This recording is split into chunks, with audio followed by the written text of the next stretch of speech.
Hi hello नमस्कार, मी शोभा आपल्या चॅनलच्या अजून एका नवीन ब्लॉगमध्ये तुम्हा सर्वांचे स्वागत करत आहे. आणि आज आम्ही आलो आहोत आयुर्वेदिक गार्डनमध्ये. तर सकाळच्या वेळेला मी जेवणामध्ये साधं असं व्हेज जेवण तयार केलं. त्यामध्ये काळा घेवडा आणि ओली चवळीची आमटी तयार केलेली, कांद्याची पात आणि कैरीला फोडणी देऊन लोणचं आणि त्यासोबत चपाती आणि भात असे साधे व्हेज जेवण जेवण्यासाठी तयार केलेले. आधीने खूप दिवसापासून रोटी पिझ्झा खाल्ला नव्हता, त्यामुळे तो मला मागे लागलेला की मी पिझ्झा बनवू का राहिलेल्या चपातींपासून. तिने तयार केला आहे रोटी पिझ्झा. राहिलेल्या चपात्यांपासून आधी असा अधूनमधून पिझ्झा बनवत असतो. तर तो पहिल्यांदा चपातीला शेजवान चटणी किंवा रेड चिली सॉस लावून नंतर त्याच्यावरती कांदा, टोमॅटो, शिमला मिरची, चीज, शेजवान चटणी असे सर्व मिक्स करून वरती चपातीवरती लावून तव्यावरती भाजून पिझ्झा तयार करून घेत असतो. तर सकाळच्या राहिलेल्या चपात्यापासून किंवा शिळ्या राहिलेल्या चपातीपासून पण असं तयार केलेला पिझ्झा खायला छान लागतो. तो शेजवान चटणी टाकून पिझ्झा तयार करून घेत असतो. तर हे सर्व पिझ्झा आदिराजने सर्वांना खाण्यासाठी तयार केलेले आहेत. तर ही आहेत गॅलरीमध्ये लावलेली फुलांची झाडे. तर 3 कळ्या आहेत, त्या बाहेरच्या साईडला आलेल्या आहेत, त्यामुळे त्या लगेच दिसून येतात. त्यामुळे मुलांना त्या लगेच दिसलेल्या. पण आडबाजूला ही ब्रह्मकमळची एक मोठी कळी आलेली, ती मात्र कोणाला दिसली नव्हती. ही मी साफसफाई करताना मला दिसली आणि ही मी मुलांना दाखवली. तेव्हा मुले एवढे खुश झालेले ना. तर पहिल्यांदा त्यांना ती कळी दिसली नव्हती आणि नंतर मी त्यांना दाखवली तेव्हा त्यांना खूप आनंद झालेला. आणि ही रात्रीच्या वेळेला ब्रह्मकमळ आहे, ते ब्रह्मकमळचे फूल उमललेले. तर सकाळच्या वेळेला गार्डनमध्ये ही पिंक लिलीची फुले ही खूप छानपैकी उमललेली.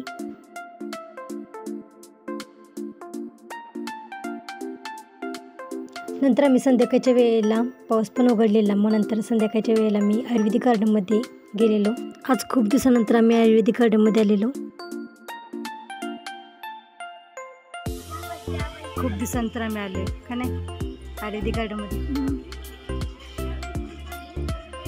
पावसामुळे गर्दी कमी. पप्पा आली, ती आई आली आणि चिली पिल्ली आणि मी. मुलांना गार्डनमध्ये खेळायला खूप आवडते. मुले खूप मागं लागलेली, म्हणून आई, मी आणि चिली पिल्ली आणि पप्पा आम्ही सर्वजण गार्डनमध्ये गेलेलो. मुले थोडा वेळ खेळत होते, आम्ही नंतर थोडा वेळ चालत होतो. नंतर चालून झाल्यानंतर आम्ही गार्डनमध्ये खूप सारे फोटो काढले.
गार्डनमध्ये मुलांचे खेळायचे चालू होते, त्यामुळे आम्ही थोडा वेळ बसलेलो. आणि नंतर घरी येता येता आम्ही साईबाबांच्या मंदिरामध्ये साईबाबांचे दर्शन घेण्यासाठी गेलेलो. नंतर आम्ही तिथे प्रसाद मिळाला, तो प्रसाद घेतला.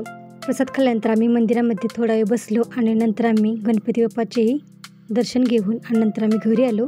मोबाईलमध्ये स्टोरेज फुल असल्यामुळे मी फोटो काढलेले, ते फोटो मी व्लॉगमध्ये ॲड केलेले आहेत. नंतर घरी आल्यानंतर मी स्वयंपाक करून आम्ही नंतर जेवण केले. आणि रात्रीच्या वेळेला ब्रह्मकमळची कळी होती, ती उमललेली होती. रात्रीच्या वेळेला 10 वाजता ब्रह्मकमळच्या झाडाला आलेली कळी होती, ती खूप छानपैकी उमललेली. नंतर आम्ही ब्रह्मकमळच्या फुलाची पूजा केली. दुसऱ्या दिवशी सकाळच्या वेळेला आधीने सर्वांसाठी मॅगीचा नाश्ता तयार केलेला आणि मी जेवणामध्ये खीर, चपाती असे साधे व्हेज जेवण तयार केलेले. जेवल्यानंतर आई पप्पा ही घरी माघारी जायला निघालेली, कारण शेतातील खूप कामे होती ती खोळंबून राहिलेली होती. भुईमुग टोकायचा होता, ऊस लावायचा होता, अशी खूप कामे राहिलेली होती. आई निघाल्या म्हणून वैष्णवीने दरवाजा लावून घेतलाय.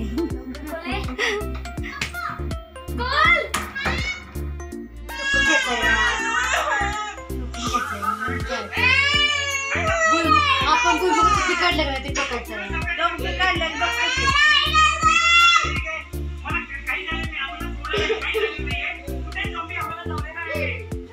दिलं का मारलास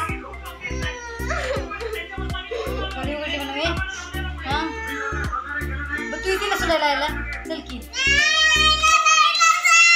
अरे येणार आहे की नंतर परत पट्टेला परत ती म्हटले का नाही. वैष्णवीने आई पप्पा घरी निघालेली माघारी म्हणून रडून रडून खूपच धिंगाणा घातला होता. आणि नंतर तिला कसे बसे समजवले. आई म्हणली 4 दिवसानंतर माघारी येते. आई पप्पांना गाडीमध्ये बसवून आम्ही नंतर घरी माघारी आलो. तर आजचा हा ब्लॉग कसा वाटला ते कमेंटमध्ये नक्की सांगा. चॅनेल अजून सबस्क्राईब केले नसेल तर चॅनेलला सबस्क्राईब करा. आणि आजचा ब्लॉग कसा वाटला ते कमेंटमध्ये नक्की सांगा. आणि वेळात वेळ काढून ब्लॉग पूर्ण बघितल्याबद्दल धन्यवाद.